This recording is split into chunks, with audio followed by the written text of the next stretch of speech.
माझ्या वर्गमित्रांनी वर्गात मला अनुभवलं तेव्हा आमच्या इंग्रजीच्या शिक्षकाने पाहिले. त्या शिक्षकाने मला त्यांच्या घरी बोलावलं आणि म्हणाले, परीक्षा पास व्हायचं असेल तर माझं एक काम कर. असं म्हणून त्याने तिथेच. मित्रांनो, मी पायल माझ्या तिसऱ्या अनुभवाच्या कथेसह पुन्हा तुमच्या समोर आहे. चला मग कथा सुरू करूया. जसं तुम्ही माझ्या आधीच्या कथेत वाचलं आहे की आकाश आणि मोहितने माझ्यासोबत पहिल्यांदाच अनुभवलं होतं. त्यामुळे मला आणखी हिंमत उरली नव्हती.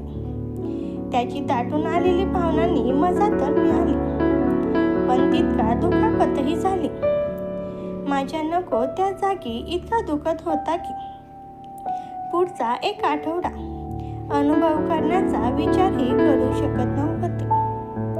पण म्हणतात ना, नशिबात जे आहे तेच मिळतं, आणि माझ्यासोबतही तसंच झालं. जेव्हा मी आकाशच्या अनुभवामध्ये मग्न होते तेव्हा मोहितही आम्हाला पाहत होता, आणि या निष्काळजीपणामुळे आमच्या इंग्लिश शिक्षकाने कधी येऊन आमचं सुंदर वेळचा अनुभव पाहिलं हे आम्हा तिघांना कळलंच नाही. जेव्हा आम्ही पाहिलं तेव्हा त्याच्या हातात मोबाईल होता आणि ते आमचा व्हिडिओ काढत होते.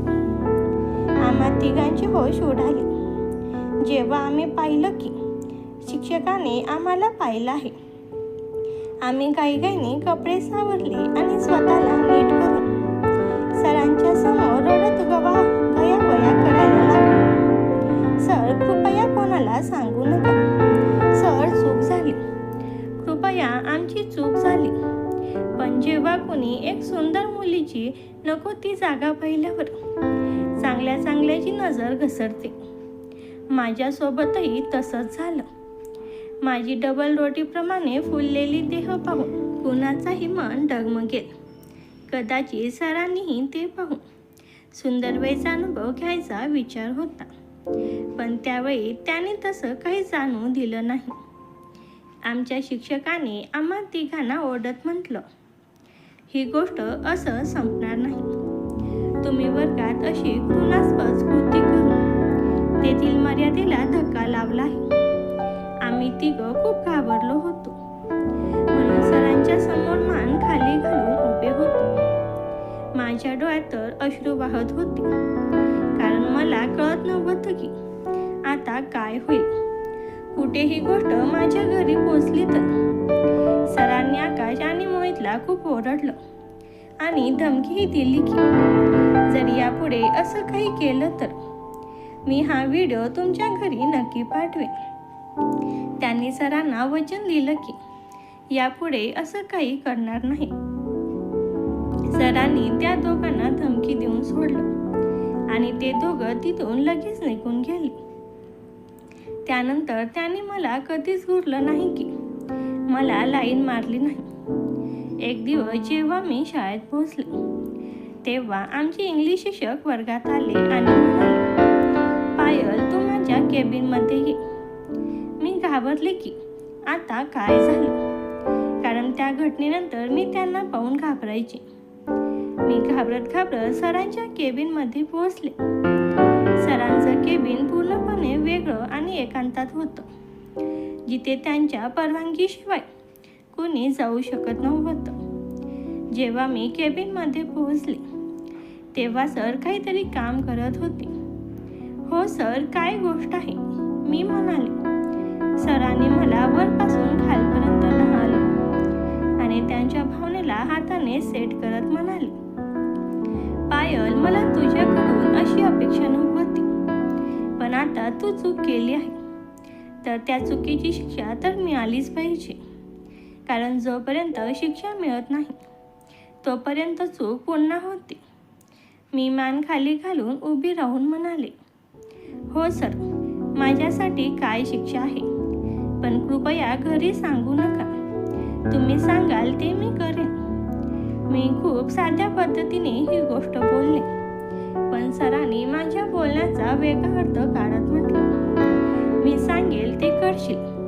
मी समजले की आता पुन्हा मला अनुभव घ्यावा लागेल. म्हणून मी म्हणाले, हो सर, तुम्ही सांगेल तेच करेन. सर म्हणाले, मी तुला सुंदर वेळचा अनुभव देऊ इच्छितो. तुझ्यासारख्या कच्च्या कळीला मी फूल बनवू इच्छितो. मी रडत म्हणाले, सर कृपया असं करू नका. माझ्याकडून चूक झाली. मी बहकले होते म्हणून असं झालं. यापुढे मी असं कधीच करणार नाही. सर कृपया मला माफ करा. सरांची भावना तर आधीच दाटून आली होती. ते माझं ऐकण्याच्या मूडमध्ये अजिबात नव्हते. त्यांनी म्हटलं, पायल, एकतर माझ्याकडून सुंदर वेळचा अनुभव घे, नाहीतर मी ही गोष्ट तुझ्या घरी सांगेन. तुझ्याकडे फक्त 2च पर्याय आहे. दुसरा कोणताही मार्ग नाही. जेव्हा मला कळालं की आता माझ्याकडे दुसरा कोणताही मार्ग नाही, मला यापैकी एक पर्याय निवडावाच लागेल. जर मी घरी सांगण्याचा पर्याय निवडला असता तर माझं बाहेर येणं जाणं आणि माझं स्वातंत्र्य सगळं बंद झालं असतं आणि माझ्या घरचे माझे लग्नही करून टाकले असते, ज्याची मी अजिबात तयारी नव्हती. कारण मला अजून नवनवीन भावनेची मजा घ्यायची होती. पण खरं सांगायचं तर कुठेतरी माझ्या नको त्यामध्येही आग लागायला लागली होती की चला या निमित्ताने एक नवीन भावना अनुभवायला तरी मिळेल. मी सरांना उदास चेहऱ्याने म्हणाले, ठीक आहे सर, मी अनुभवायला तयार आहे. पण तुम्हाला वचन द्यावं लागेल की तुम्ही तो व्हिडिओ माझ्यासमोर पूर्णपणे डिलीट कराल. सरांनी लगेच मला वचन दिलं आणि म्हणाले, उद्या मी घरी एकटा आहे, त्यामुळे उद्या मी शाळेत येणार नाही आणि तूही घरी शाळेच्या निमित्ताने निघून माझ्या घरी ये. मी लगेच तयार झाले. शाळा संपल्यानंतर संध्याकाळी मी घरी पोहोचले. तेव्हा मी लगेच स्नानगृहात जाऊन सगळे कपडे बाजूला केले आणि आधी माझ्या जेवणाला पूर्णपणे क्लीन शेव केले आणि थोडा वेळ न्हावत राहिले आणि विचार करत राहिले की उद्या या जीवनामध्ये सरांची दाटून आलेली भावना जाणार आहे. पण कुठेतरी तसा विचार करताच माझ्या जीवनामध्ये काहीतरी वेगळं जाणवू लागले. मला राहवलं नाही आणि मी स्वयंपाकघरातून एक मुळा घेऊन स्नानगृहात ती माझ्या जीवनामध्ये घेऊ लागले. 10 मिनिटानंतर रंगाच्या पिचकाऱ्या येऊ लागल्या. तेव्हाच मला शांती मिळाली आणि मी खोलीत येऊन झोपले. दुसऱ्या दिवशी मी खूप खुश होते आणि चांगलं तयार झाले. मी एक जोडी कपडे अतिरिक्त माझ्या पिशवीत ठेवली आणि चांगलं परफ्यूम लावून सरांच्या घराकडे निघाले. जेव्हा मी शिक्षकांच्या घराजवळ पोहोचले तेव्हा पाहिलं की सर दाराजवळच्या सोफ्यावर बसून माझी वाट पाहत होते. मी घरात प्रवेश करता सरांनी लगेच दार बंद केलं आणि मला त्यांच्या जवळ उठलो. पण त्यांच्या दाटून आलेली भावना माझ्या जीवनाला नक्कीच जाणवला की सर पूर्णपणे तयार आहेत. सरांनी मला बसवलं आणि पाणी दिलं. मी पाणी पिऊन सोफ्यावर बसले. 2 मिनिट सर माझ्या बाजूला बसून माझ्याशी बोलत राहिले आणि मग म्हणाले, तर सुंदर वेळचा अनुभवायची तयारी करून आलीस का? मी त्यांचा हात पकडून माझ्या नको त्या जागेत स्पर्श केला. सरांना समजलं की मी माझी जीवन पूर्णपणे फ्रेश करून आले आहे. त्यांनी लगेच त्यांची ओठ माझ्या ओठांशी ठेवली आणि मला हळूच त्यांच्या मांडीवर यायला सांगितलं. त्यांच्या मास्टर बेडरूममध्ये नेऊन पटकन टाकलं.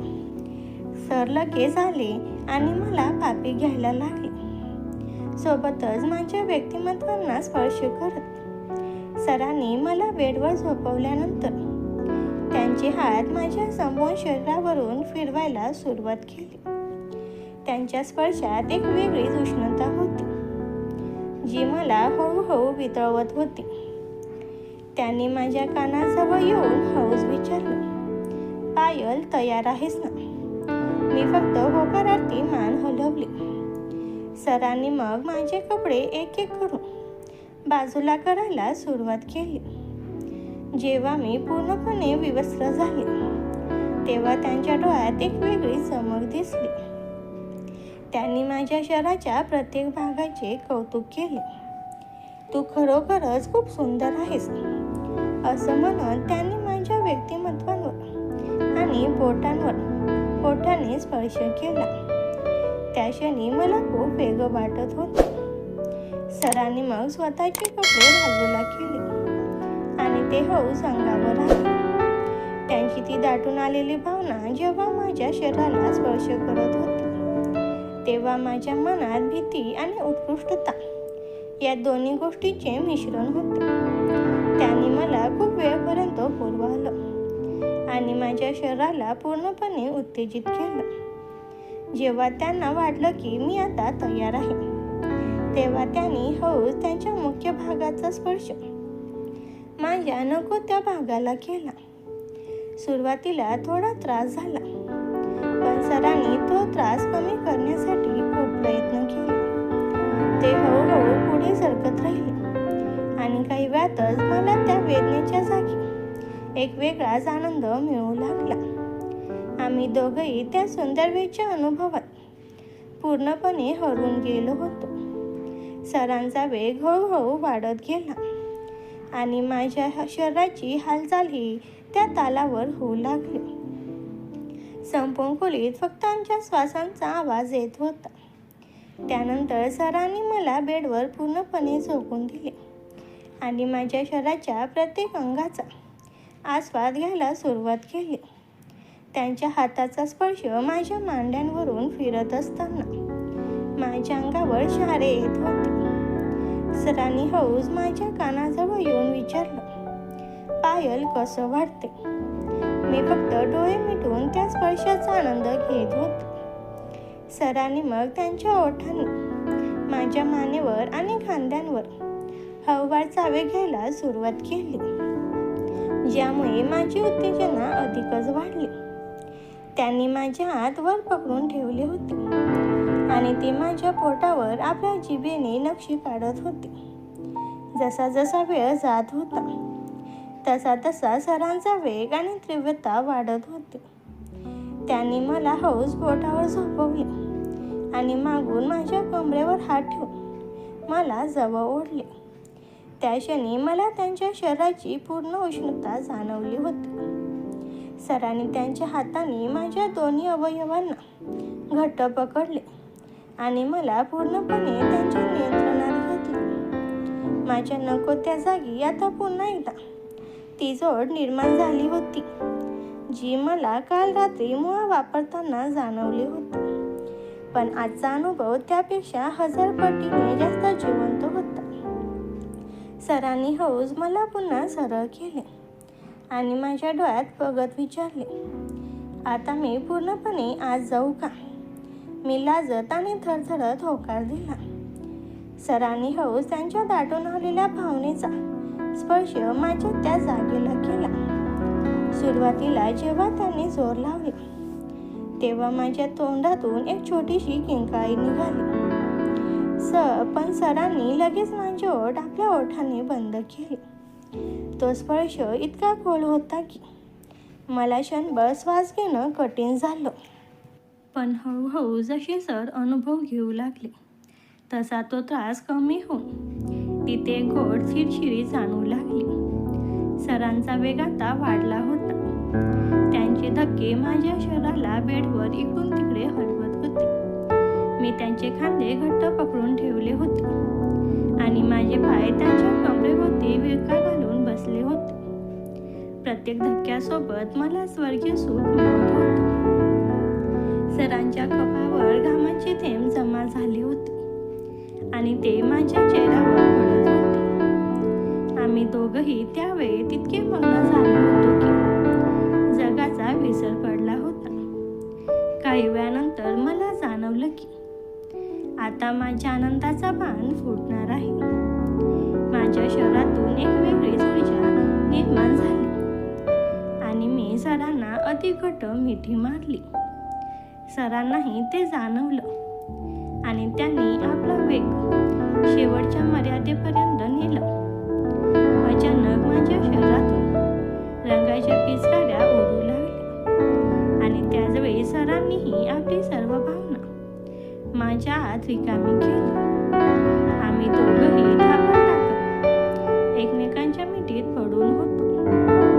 थोड्या वेळाने शांत झाल्यावर सरांनी कपावर पापी घेतलं आणि कपाटातून आपला मोबाईल काढला. तो व्हिडिओ माझ्यासमोर कायमचा डिलीट केला.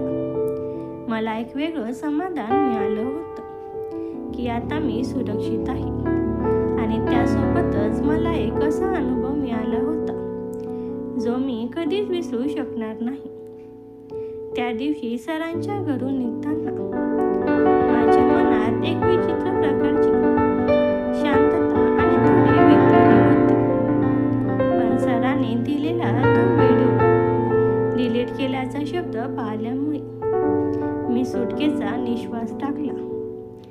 घरी पोहोचल्यावर मी पुन्हा एकदा अंघोळ केली आणि आरशात स्वतःला न्याहाळलं.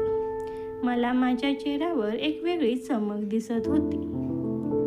सरांनी ज्या प्रकारे मला अनुभवलं होतं तो स्पर्श अजूनही माझ्या शरीराला जाणवत होता.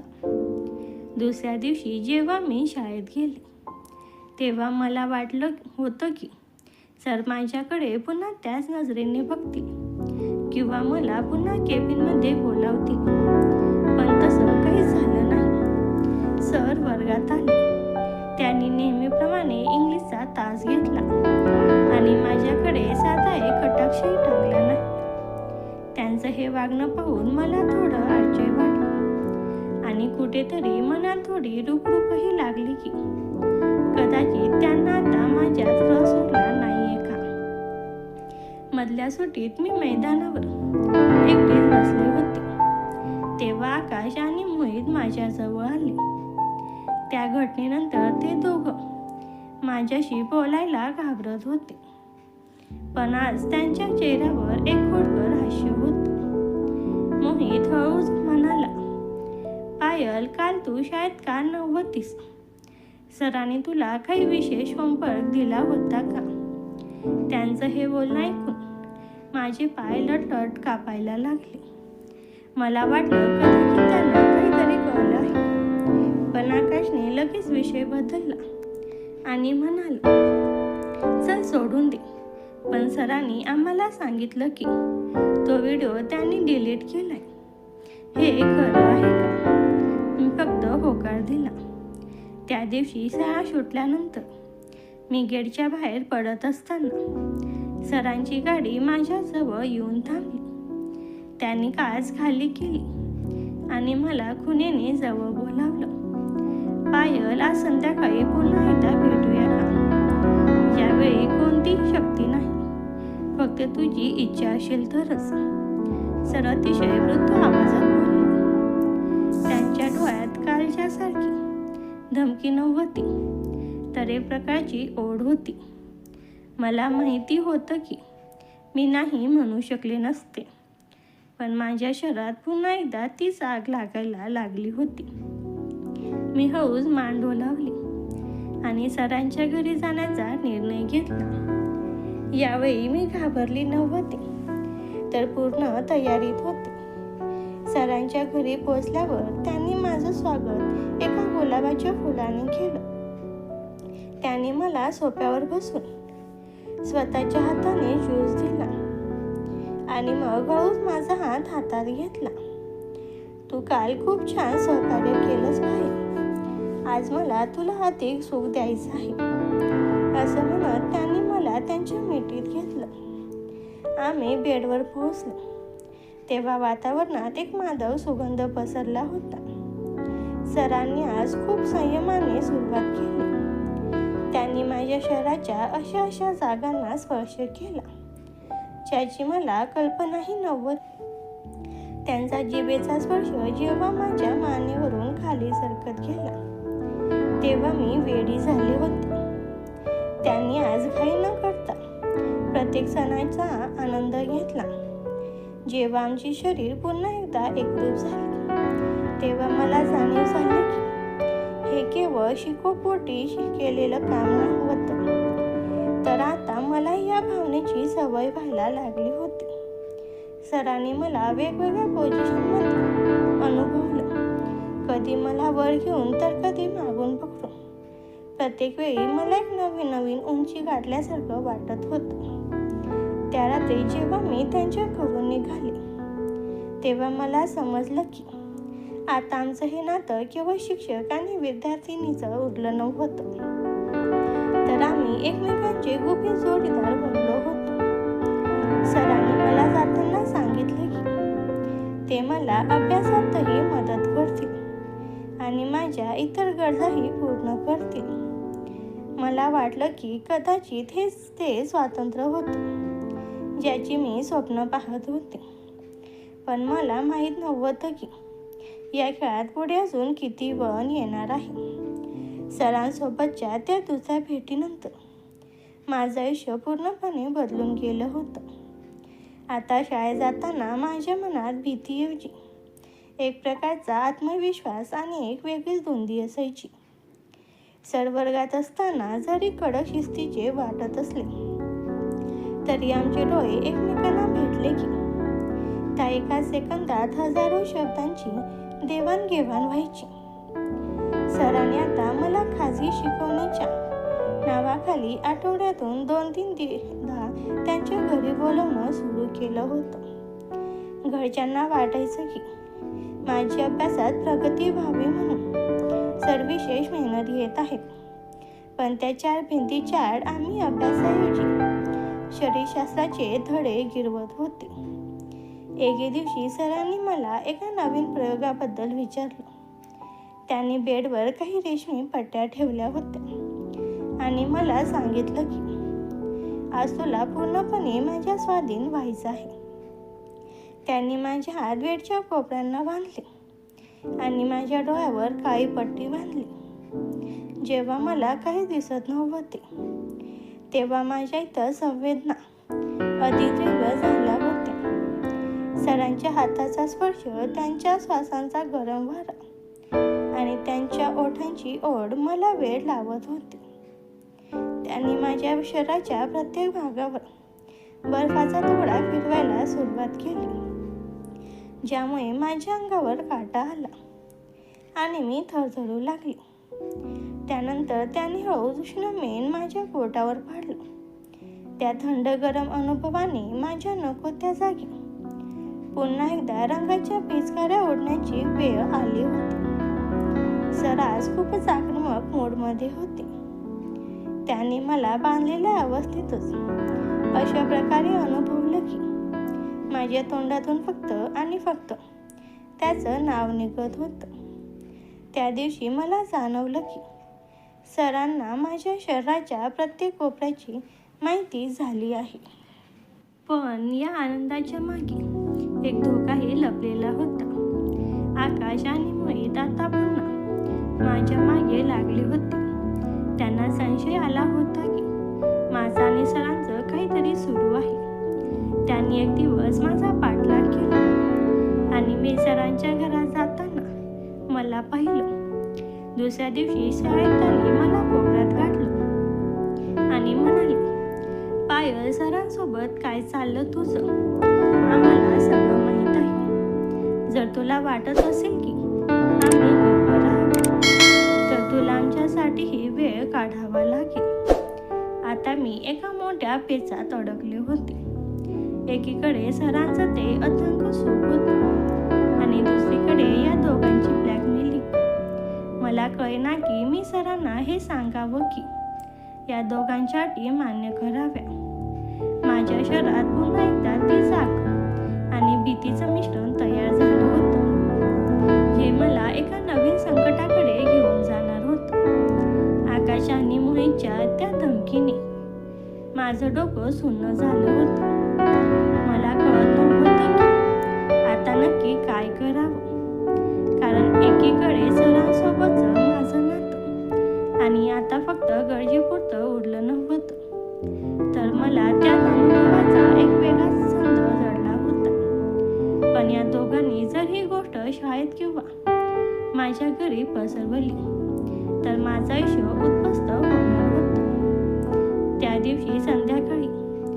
तेव्हा मी नेहमीप्रमाणे सरांच्या घरी गेले. तेव्हा माझ्या चेहऱ्यावरची भीती पाहून सरांनी लगेच ओळखलं की काहीतरी गडबड आहे. काय झालं पायल? आज तू इतकी शांत का आहेस? सरांनी मला जवळ घेत विचारलं. मी रडत रडत त्यांनी सगळी हकीकत सांगितली की कसं आकाश आणि मोहितने मला कोपऱ्यात गाठून ब्लॅकमेल केलं आहे. सरांच्या चेहऱ्यावर आधी राग आला, पण नंतर त्यांनी खुशीत हास्य केलं. त्यांनी मला सांगितलं, घाबरू नकोस पायल, त्यांना जे हवंय ते आपण त्यांना देऊया, पण माझ्या अटीवर. उद्या त्यांना माझ्या घरी बोला. आपण तिघं मिळून एक असा अनुभव घेऊ जो त्यांनी स्वप्नातही पाहिला नसेल. मला सुरुवातीला धक्का बसला, पण सरांच्या डोळ्यात एक वेगळी चमक होती. दुसऱ्या दिवशी शाळा सुटल्यावर मी त्या दोघांना सरांच्या घरी बोलावलं. जेव्हा ते दोघं तिथे पोहोचले तेव्हा त्यांना वाटलं की आज त्यांची चांदी होणार आहे. सर तिथे सोफ्यावर बसले होते. त्याने त्या दोघांना आत घेतलं आणि दार बंद केलं. सरांनी कॅमेरा समोर सेट केला होता आणि म्हणाले, आज पायल तुमच्या दोघांची होणार आहे, पण फक्त माझ्या देखरेखीखाली. आकाश आणि मोहितचा आनंद गगनात मावेनासा झाला. त्यांनी धावत येऊन माझे कपडे फाडल्यासारखे काढायला सुरुवात केली. सरांनी मला बेडवर झोपवलं आणि त्या दोघांना सूचना द्यायला सुरुवात केली. एकाने माझे पाय धरले होते तर दुसरा माझ्या ओठांशी खेळत होता. सरांच्या उपस्थितीमुळे त्या दोघांमध्ये एक वेगळी चढाओढ लागली होती. मोहितने जेव्हा त्यांच्या ताटून आलेल्या भावनेचा स्पर्श माझ्या जीवनेला केला तेव्हा मला वेदना आणि सुख दोन्ही एकाच वेळी जाणवलं. आकाश बाजूला बसून माझ्या व्यक्तिमत्वांना कुरवाळत होता. सरांनी मध्ये जीवन मला अशा प्रकारे अनुभवलं की त्या दोघांचेही डोळे विस्फारले गेले. त्या दिवशी त्या खोलीत वाचण्याचा असा प्रकार चालू झाला की माझी शुद्ध हरपण्याची वेळ आली होती. तिघही मिळून माझ्या शरीराचा ताबा घेत होते. कधी आकाश माझ्या नको त्या जागी जात होता तर कधी मोहित माझ्या पाठीमागून येत होता. सरांनी त्या संपूर्ण घटनेचा व्हिडिओ शूट केला होता. जेव्हा आम्ही चौघही पूर्णपणे थकलो आणि रंगाच्या पिचकाऱ्या उडवून शांत झालो तेव्हा सरांनी तो कॅमेरा त्यांच्या हातात घेतला आणि त्या दोघांना उद्देशून म्हणाले, आता हा व्हिडिओ माझ्याकडे आहे. जर तुम्ही पायलला पुन्हा त्रास दिला किंवा माझ्याबद्दल कुणालाही काही सांगितलं तर हा व्हिडिओ मी पोलिसांना आणि तुमच्या घरी पाठवेन. आकाश आणि मोहितचे चेहरे पांढरे पडले. त्यांना समजलं की ते स्वतःच्या जाळ्यात अडकले आहेत. सरांनी एका दगडात 2 पक्षी मारले होते. माझं संरक्षणही केलं होतं आणि त्यांना त्यांच्या तालावर नाचवायची सोयही केली होती. आता मी खऱ्या अर्थाने या तिघांची राणी बनले होते, जिच्या शरीराचा आस्वाद हे तिघही माझ्या संमतीने आणि सराच्या नियोजनाने घेणार होते. त्या दिवसाच्या त्या अथांग अनुभवानंतर मला वाटलं होतं की आता सगळं काही माझ्या नियंत्रणात आहे आणि मी या तिघांनाही आपल्या तालावर नाचवू शकते. पण एका शुक्रवारी शाळेत एक अशी घटना घडली ज्याने माझ्या पायाखालची जमीन सरकली. वर्गात इंग्लिशचा तास सुरू असताना अचानक शाळेचे मुख्याध्यापक तिथे आले आणि त्यांनी सरांना तातडीने ऑफिसमध्ये बोलावलं. सरांच्या चेहऱ्यावरची भीती पाहून मला काहीतरी अघटित घडण्याची जाणीव झाली. अर्ध्या तासानंतर शिपायाने येऊन मलाही मुख्याध्यापकांच्या केबिनमध्ये बोलावले. तिथे पोहोचल्यावर मी पाहिलं की सन्मान खाली घालून उभे होते आणि समोरच्या टेबलावर सरांचा तो मोबाईल होता ज्यामध्ये आमचे सर्व व्हिडिओ होते. ते व्हिडिओ पाहून मुख्याध्यापकांचा राग अनावर झाला होता. त्यांनी रागाने लाल बुंद होऊन शिक्षकांकडे पाहिलं आणि ओरडून म्हणाले, तुम्ही या पवित्र व्यवसायाला कायमा फासला आहे. एका विद्यार्थिनीसोबत अशा प्रकारची कृत्ये करताना तुम्हाला लाज वाटली नाही. त्यांनी क्षणाचाही विलंब न लावता त्याचवेळी त्या इंग्लिश शिक्षकांचा राजीनामा लिहून घेतला आणि त्यांना तात्काळ शाळेतून काढून टाकलं. सरांना तिथून बाहेर काढताना त्यांच्या चेहऱ्यावरची ती लाजारी पाहून मला थोडं वाईट वाटलं. पण माझ्या मनात स्वतःच्या भविष्याची काळजी जास्त होती. शिक्षक गेल्यानंतर मुख्याध्यापक माझ्याकडे वळले. त्यांचे नाव साळुंखे सर होते. त्यांनी मला खुर्चीवर बसायला सांगितलं. मी रडत रडत त्यांची माफी मागू लागले. सर, प्लीज घरी सांगू नका. त्यांनी मला जबरदस्ती केली होती. साळुंखे सरांनी त्यांच्या चष्म्यातून माझ्याकडे एक वेगळ्याच नजरेने पाहिलं. त्यांनी हळू दरवाजाची कडी लावली आणि माझ्या जवळ आले. पायल, शांत हो. हे बघ, हा व्हिडिओ जर तुझ्या घरी गेला किंवा पोलिसांकडे गेला तर तुझं करिअर पूर्णपणे बर्बाद होईल. पण मी हे सगळं थांबवू शकतो. ते अतिशय संत आवाजात बोलले. त्यांच्या आवाजात एक प्रकारची झळक होती, पण त्याचसोबत एक वेगळीच ओढही जाणवत होती. त्यांनी माझा हात हातात घेतला आणि म्हणाले, उद्या शनिवार आहे. शाळा अर्धीच आहे. तू शाळा सुटल्यावर माझ्या घरी ये. आपण या विषयावर शांतपणे बोलूया आणि मी तुला खात्री देतो की हा व्हिडिओ तिथेच कायमचा नष्ट केला जाईल. दुसऱ्या दिवशी मी भीतीने थरथरत मुख्याध्यापकांच्या बंगल्यावर पोहोचले. त्यांचा बंगला शहराबाहेर एका शांत ठिकाणी होता. मी दारावरची बेल वाजवली आणि स्वतः साळुंखे सरांनी दार उघडलं. त्यांनी पांढरा कुर्ता घातला होता, पण त्यांच्या नजरेतली भूक लपून राहत नव्हती. त्यांनी मला आत घेतलं आणि थंड पाणी दिलं. पायल, तू खूप समजूतदार मुलगी आहेस. तुला माहिती आहे तुला काय करायचं आहे. असं म्हणत त्यांनी मला सोफ्यावर त्यांच्या जवळ ओढलं. मित्रांनो, त्यांनी माझे जे हाल केले ते सर्वांपेक्षा वेगळे होते. त्याने सलग चौथ्यांदा. मित्रांनो, पुढे कथा खूप वेगळ्या दिशेने जाणार आहे. पुढचा भाग पाहण्यासाठी